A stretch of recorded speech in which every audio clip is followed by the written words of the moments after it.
Next segment is Tahiti Maze. And I would have wanted an Evo by this point, but I don't have an Evo. So I have to choose between the Focus and the Corolla. And I'm thinking, jeez, I wanted to use the Focus for Swiss Alps, but I actually think I'm going to use it for Tahiti Maze. Let's get in it. I would have preferred the other ones, but let's just do it.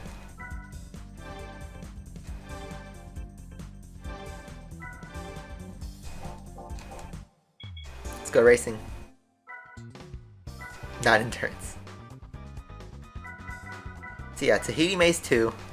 We got Corolla just staring us in the face. Get right into it.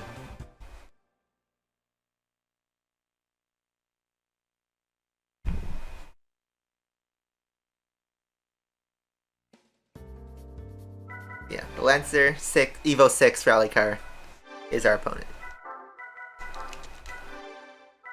So then the 99 Impreza rally car would have been the car I would have wanted to use. But I would have hoped we would have gotten the Evo 7 by this point. I think the Evo 7 comes in during one of these rally races.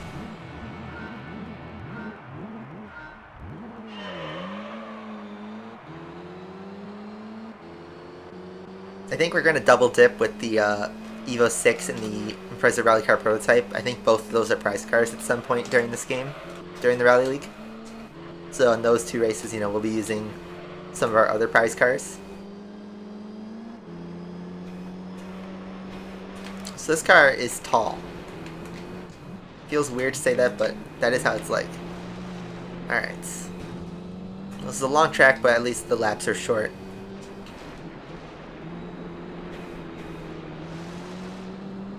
Sort of PTSD from R6. It's the reverse of R6 though.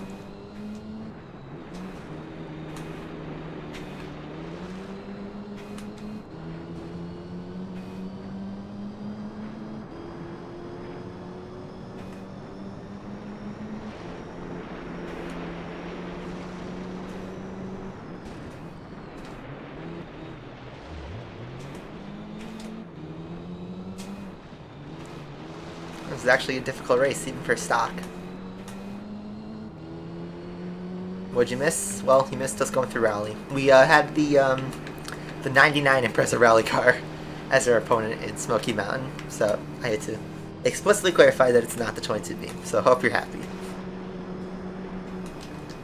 No, we did Smoky Mountain, Swiss Alps, and then Tahiti 2.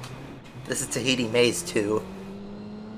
So we got, after this series, we have 4 left in the whole Rally League. And I don't think we will finish, I think we'll do 2 challenges after this one. So basically we'll get up to the other rally tracks, but we won't get up to the Route 5 challenges yet. I'll save that for next week. Because I was planning on using an unorthodox car for those series.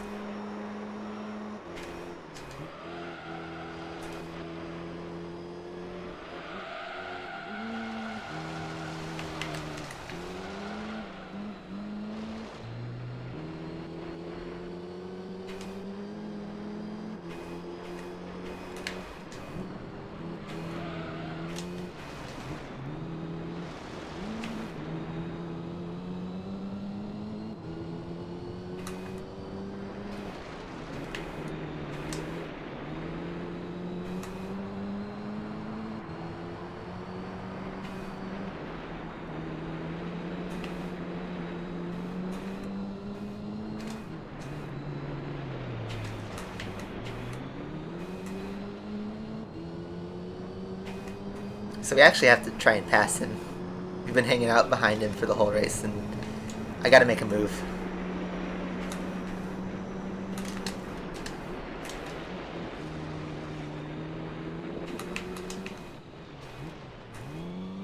Cover the inside. Did he spin out? I think he spun out. I think he spinalled. He spinalled. I didn't catch him, but I think he messed up. He spun out. It's too late in the race for me to go to the replay and see exactly what happened, but he spun out.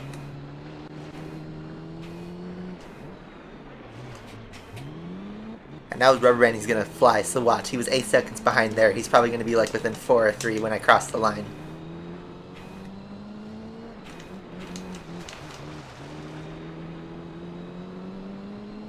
DRS and Gran Turismo. The overtake, some cars do have a push-to-patch system. It's like the Tomahawk and the, I forget what else, but there's a couple cars in there that have a DRS. The Super Formula cars have DRS. And the Mercedes F1 car has DRS.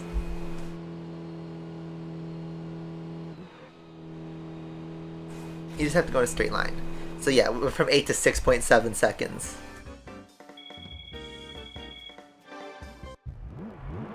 That's a good shot. Look at those banners waving. Graphics. Alright, I'm not gonna watch that cutscene. But we got lucky with the spin.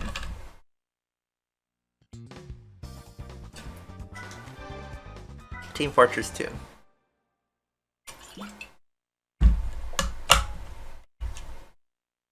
Heavy go Plutus. Dude, when you can recognize an entire lineage from one word. Gentleman. The sub alert still works, so there you go. Alright, I'm putting on the turbo.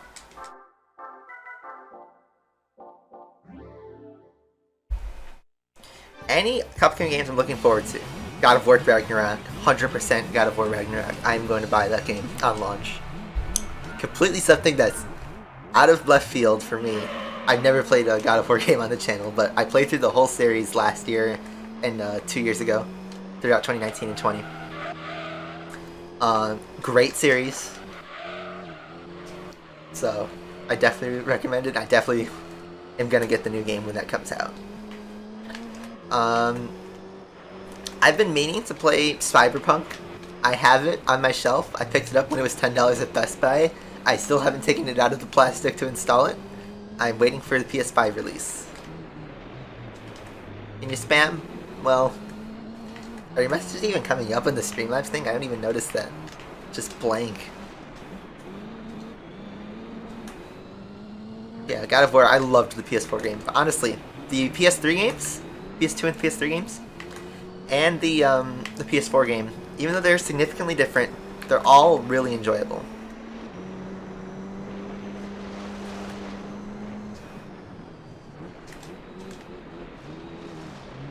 He asked if he could spam, so he's probably like, you know, typing in space and, you know, answering nothing.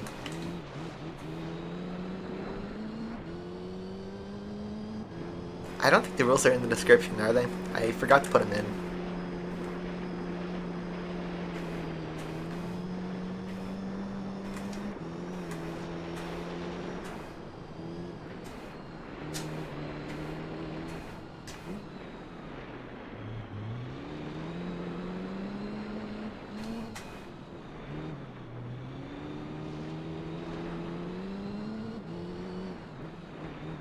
It's been $10 at Best Buy on console. I have it on console. And, you know, that was the best price because the Steelbook. But I just haven't installed it. I haven't even taken it out of the, I haven't even taken it out of the wrapping. I've been meaning to play it, but honestly just haven't gotten into it. And then I eventually have to pick back up Breath of the Wild. I haven't touched it in a few months. I know I'm so late on the Breath of the Wild train, but, you know, probably should beat it before the second game eventually comes out. But it's a long game, and I still have no idea what I'm doing when I'm playing it.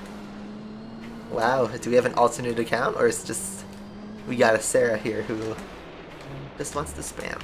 Hop in. I don't know if it's a bot or if it's a human.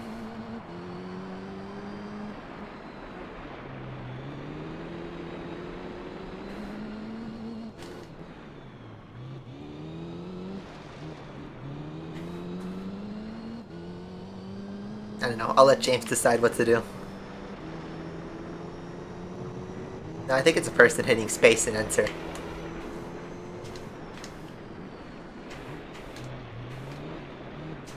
Ghost of Tsushima. Yeah, I've heard that game is really good.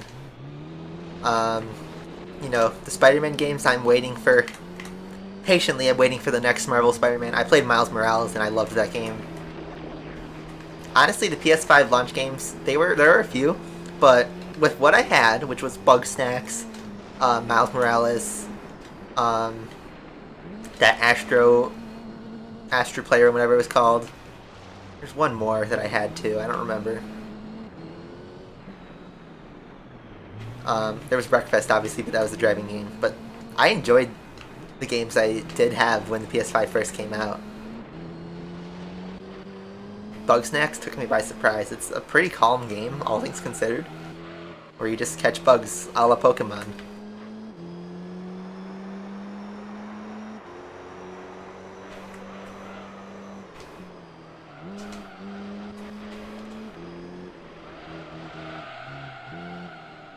You are Robert Kubica driving a rally car.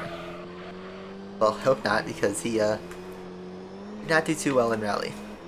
Let's say.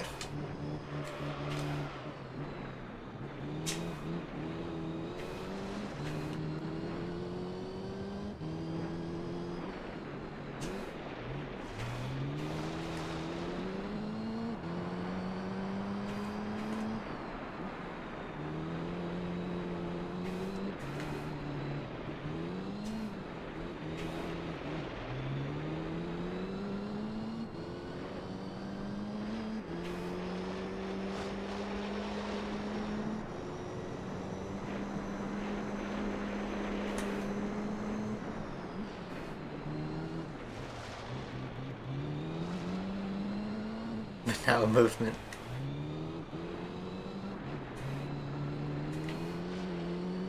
Grosjean is going to Andretti Racing. Yeah, it's a huge deal because he's driving for a top team now. I know Grosjean hasn't won a race yet, but could he be a title contender next year? I know the IndyCar finale's this weekend, and I think Alex Palou is the favorite to win it. He's only got to finish like in the top 8 or something like that to win the title. And then Pato O'Ward has to finish on the podium at least to get a chance. But it's IndyCar and anything could happen.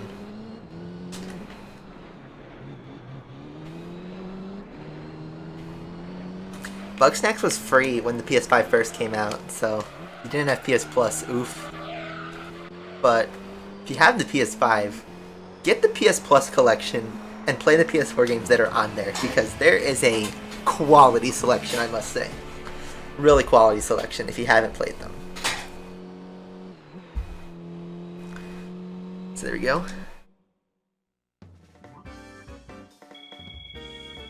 But yeah.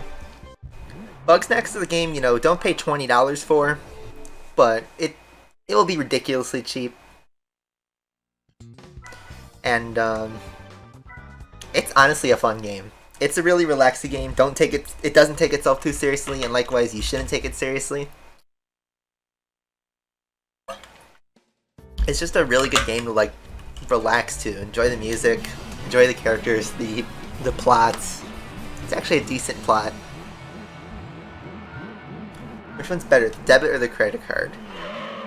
Well, that's a pretty left field question, but I will answer that because I have both. A debit card is better for if you are bad at keeping track of, you know, your money coming in and out, because the money comes directly out of your account. You don't have to worry about, you know, bills or interest. You just have to make sure the money is available in your account, and you just use the debit card and it just instantly comes out. With a credit card, the money doesn't instantly come out. It's billed to an account that you have to pay at the end of every month, or at the end of your statement date, rather. And the pro is if you pay it off every month fully, and I have to stress that, fully, pay it off fully, not the minimum payment, but pay it fully, you will not only bump up your credit score, but a lot of credit cards have no annual fee, and they will give you points, usually like 1 or 2%.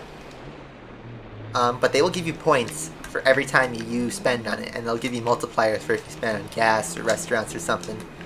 And the points you can redeem for gift cards or cash or, you know, statement deposits. And you know, it's extra money. It's like getting a discount, sort of, but really it's like getting a bonus. I use it to get Chipotle gift cards because the way the points are is like, it's $45 worth of points for a $50 gift card, and, you know, it's like free Chipotle, kind of. And it's not just Chipotle, it's like, you know, Best Buy, GameStop, Amazon even. If you have a retailer, it's probably on the points list, at least for what I use. I use Chase, which, you know, big bank, scary, but I mean, it works for me. So how I purchase is I use primarily my credit card. If I'm making a purchase of anything that's more than $5, I use the credit card.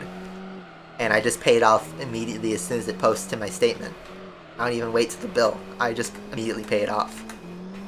So I treat it like a debit card, sort of, except, you know, I have to do the part of taking the money out of my account. So, yeah, I use the credit card to make my purchases, and then I earn points and I buy Chipotle gift cards with it, so that's just the way it goes. But a debit card is great if you just want to get it over with. I usually do it for extremely cheap purchases.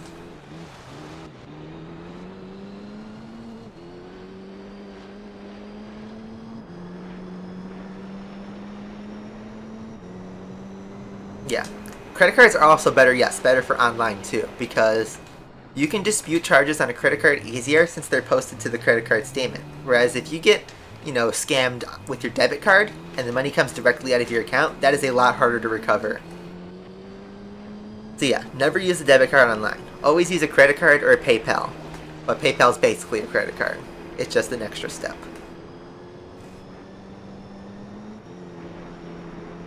So I'd actually recommend getting both if you can. I think you need a minimum balance in your checking account in order to get a debit or a credit card, but if you have a job or a part-time job, it shouldn't be too hard to save up just enough to meet the minimum balance. And then of course you can do stuff like credit unions and stuff. I don't know what your guys' country all have, but I'm sure there's something where it works that way. The biggest thing is if you pay only the minimum and not the full amount, interest accumulates crazily. Some credit cards are like 20% on their interest rate, and that accumulates a lot over a period of a couple months. It's incredibly dangerous, and you can get yourself into thousands of dollars of unnecessary debt if you are not careful with paying off your credit card.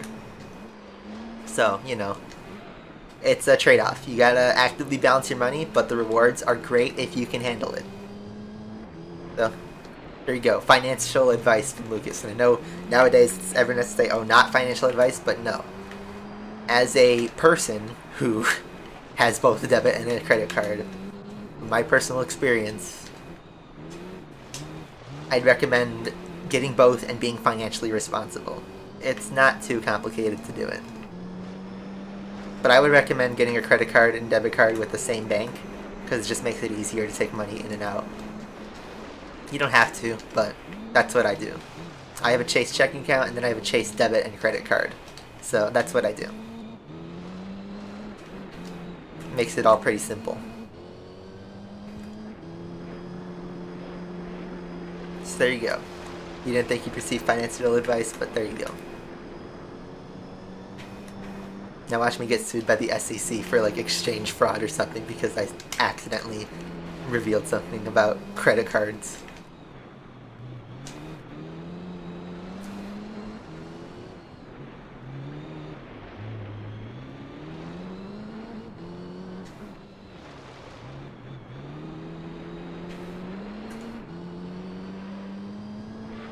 So who's more trustworthy, Visa or MasterCard? I personally have Visa, and I haven't had any issues with them.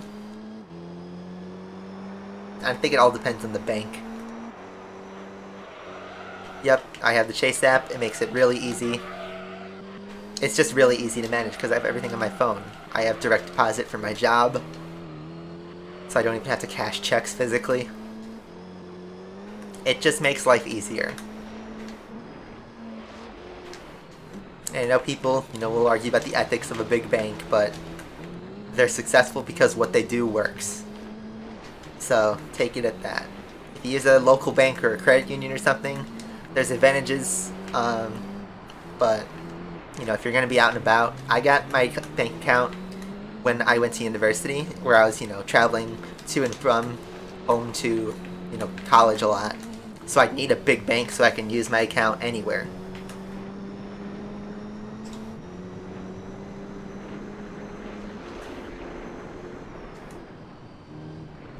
I just explained Else Kitten, yeah, how it works. Beluga, yeah, the guy who makes all the Discord edits. I know his channel has like absolutely exploded recently.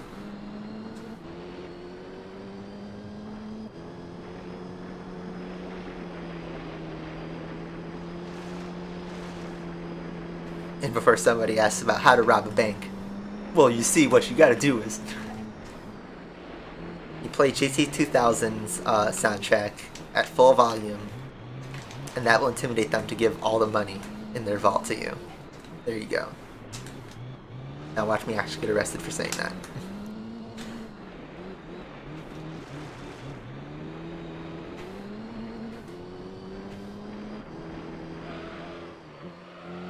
Yeah, you're right, Kitten, pretty much. Credit is going into short-term debt. Because the bank takes your purchase and then they send you a bill to pay it back. And there's no interest on the first month. So you pay it back in the first month you make the purchase. That's how it works. And yeah.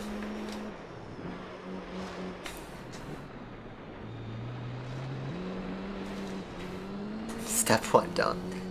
Thanks for watching. Top 10 Ferrari strategies. Thanks for watching. Except Ferrari actually had a good qualifying strategy today.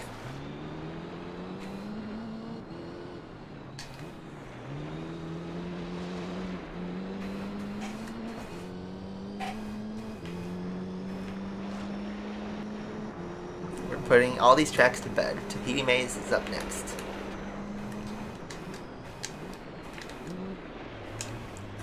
Don't spin like I was with the Impreza.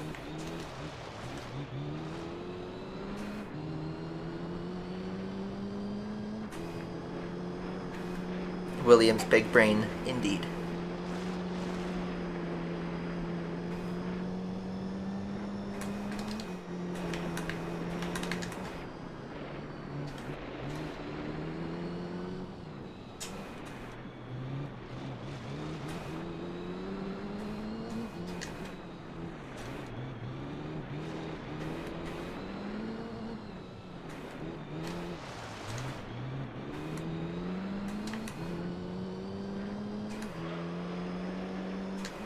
Final corner, give it a good drift. That's gonna be our fastest lap? I have no idea. No. Just off. Alright, Tahiti Maze done. We gotta get a thumbnail shot, you know the deal. Let's do it, like, towards the beginning of the race. Yeah, Williams' strategy. Imagine Alex Albon, world champion next year because he took Russell's seat. What's our prize car? Boxy. There you go. It's the not 22B Impreza rally car. But it sort of looks like a 22B.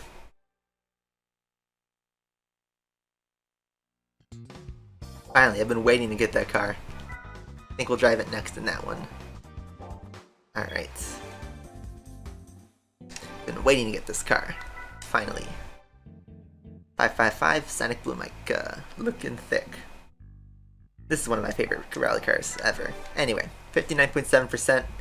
68 cars, almost there. That's the end of this segment.